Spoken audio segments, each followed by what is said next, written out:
Hello again, word lovers, and welcome to part 3, Greek that still exists in modern day English. And we're going to begin with some Greek mythology. Theos was the word for God, giving us theology, pantheism, theosophy.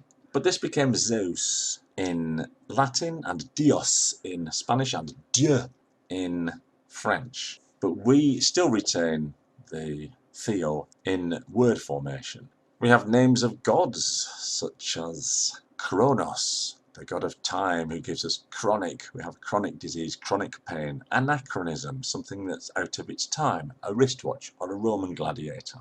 Now, there is another god we don't have a lot of time for. He's a time god too. He was called Kairos, and he was the god of perceived time. So, whereas you can measure time with Kronos, he would be the passing of the sun, the turning of the seasons. Kairos versus Kronos is the difference between being a football supporter, watching your team winning 1-0, and there are only 2 minutes remaining. You certainly have different perceptions of those 2 minutes depending on whether you're supporting the winning team or the losing team. So that would be Kairos. Cosmos is the world and the order of things. Microcosm, macrocosm, cosmology, cosmopolitan. And Europe, the continent I'm in, was a mythological princess. Her name possibly meaning Iris Andops, broad eyes, lovely big eyes. Well, nice enough to seduce Zeus, the king of the gods. He made himself into a white bull and took her away to what we now call Europe. Galaxy is from the Greek word for milk, because it was Zeus's baby son Heracles tried to suck on some of his stepmother's milk while she was sleeping, but Hera woke up and said, "No, you don't." And the milk that was spurted out is what we see in the sky, the Via Lactea, or in Greek, Gala, the galaxy. Hermaphrodite was the son of Hermes and Aphrodite. That's where he gets his name from. Salmacis, the nymph, was so attracted to Hermaphrodite that she wanted to love him forever, and the gods granted this request by fusing them into one. Narcissus didn't even need this trick. He simply fell in love with his own reflection and became narcissistic. Although there was one nymph who was still in love with him anyway. But of course, he paid her no attention, and so she withered away into nothingness, leaving only her voice. And her name was Echo. The great goat god Pan, meanwhile, who spread terror among the nymphs, gives us the word panic. So there we have some words from mythology. Now, there are thousands more, but I can't be here forever. So, once again, encouraging you to dig deeper, if you like, try to find these relations between words. Let's have a skim through as many more Greek prefixes as we can before moving on. 3, 2, 1, go. Chroma is colour for chromatic. Cyclos is wheel, encyclopedia and cyclone. Daidonai or dosis is to give, so you would get a dose. A dosis is a dose in modern Spanish. You could also tell an anecdote. Dynamis meaning power gives you dynamite and dynasty. Eidos meaning a thing that you can see gives you idol and kaleidoscope and anthropoid.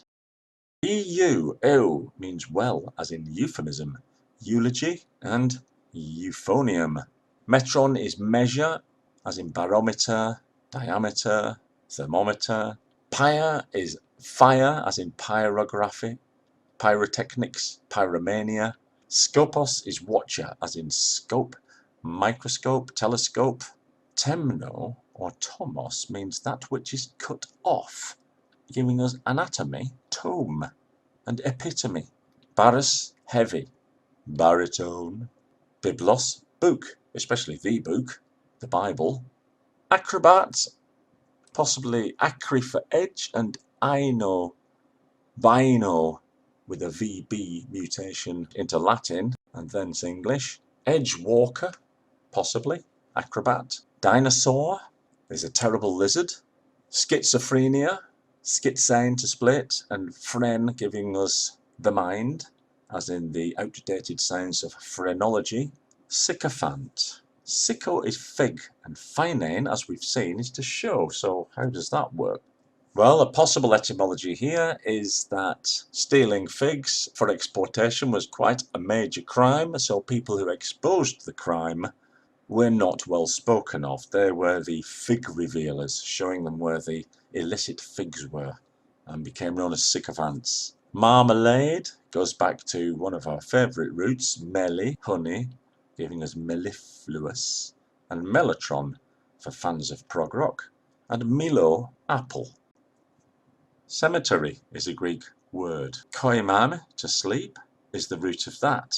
Cynicism means like a dog, although it probably refers to kinos arges, white dog, which was the nickname of one of Socrates' pupils. So that's somebody who kind of is just doesn't trust anything really, would prefer to sniff it out. Melancholy is from melas, meaning black, as in melanin, and chole, meaning bile, black bile. This was the medical theory that lasted into the Middle Ages of the four humours, one of them being black bile, and that made you feel melancholy. Music means of the muses. Of course it does. And the original shrine to the muses was called a museum. Planet is from planomai, meaning to wander, in contrast to the fixed stars. The planets were those that wandered around. Sarcasm is from a Greek word, sarx, flesh, and sarcasm is the tearing of flesh. A nice metaphor for tearing someone off a strip verbally, even if it is the lowest form of wit. A thespian was the old word for actor. Thespis was a Greek poet of 6th century BC, the earliest actor we can find evidence for, because all these words are at least 2,500 years old, and if we're going back to pi with little change, who knows, they could go back thousands of years further into ancient antiquity, which of course all comes from the Greek word antiqua, meaning old.